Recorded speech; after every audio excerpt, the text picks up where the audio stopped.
जलंधर पंजाब से ब्रह्मा कुमारी शुक्ला बहन जी लिखती हैं कि मुझे बाबा का ज्ञान अमृतसर में सन 1954 में मिला। इन्हीं दिनों मम्मा अमृतसर आई थी। तब मेरी भोजन बनाने की सेवा थी। मेरे मन में ऐसी भावना थी कि मम्मा चेतन दुर्गा हैं। जब मम्मा किचन में आती थी तो कहती थी, अच्छा माँ के लिए भोजन बना रही हो।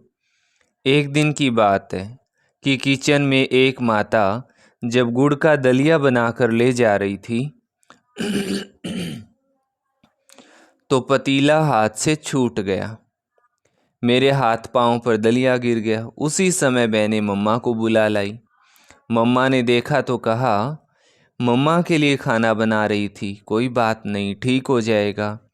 उसी समय मुझे ऐसे लगा कि मेरा पांव शीतल हो गया है। मेरी माँ ने मेरा सारा दर्द हर लिया है। सब पूछने लगे कि दर्द तो नहीं हो रहा। मैंने कहा, मुझे तो पता ही नहीं चला कि दर्द भी था। मम्मा की चाल को देखकर बाबा कहते थे कि देखो, धरती भी मम्मा को प्यार करती है। फरिश्तों की तरह मम्मा हमेशा हल्की रहती थी।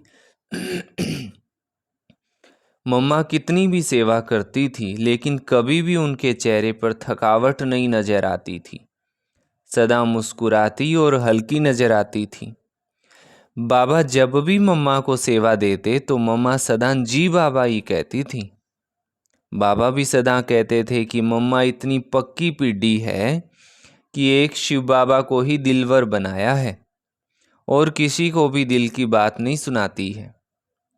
जब भी मम्मा किसी जगह से विदाई लेती थी तो सबकी आंखें नम हो जाती थीं, पर मम्मा इतनी पक्की थी कि कभी भी उनकी आंखों से आंसू नहीं आते थे। मम्मा कहती थी, बहाओ आंसू कोई बात नहीं, लेकिन प्रेम के आंसू हो। अगर प्रेम के आंसू है तो मोती बन जाएंगे। मम्मा हर एक के दिल की बातें ऐसे सुनती थी जैसे कोई माँ अपने बच्चे का दुख सुन रही हो। सब मम्मा से ऐसे हल्के होकर जाते थे जैसे मम्मा ने सारा बोझ उतार दिया हो। सबका मम्मा से बहुत प्यार था। मम्मा सारी बात सुनकर कहती थी कि इतनी बटोला बटोली की, अब कोई अपनी बात भी सुनाओ कि तुम्हारे अंदर कौन सी कमी है। किसी की कोई बात सुनाई तो फिर मम्मा ये भी पूछते थे कि अब अपनी भी सुनाओ। मैं मम्मा बाबा का भोजन बनाती थी, इसलिए एकदम सारी बात मम्मा बाबा को निसंकोच बता देती थी। मैंने एक दिन मम्मा को बोला, मम्मा आप कहती हो कि हम तो शिव शक्तियाँ हैं, लेकिन मैं डरती छोटी सी बात में हूँ।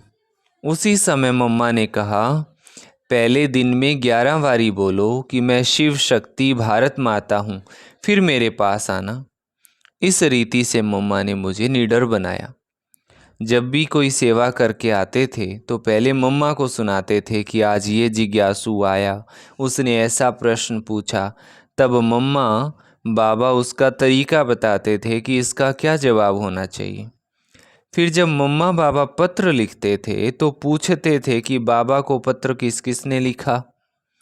उसी के नाम पत्र में लिखते थे, क्योंकि बाबा कहते थे कि जिसने पत्र लिखा है वो तो इंतजार में होगा, जिसने नहीं लिखा वो थोड़े इंतजार में होगा। ऐसी बातें बाबा मम्मा हमें सुनाते बहलाते थे। अच्छा, ओम शांति। बाकी का हम कल सुनेंगे।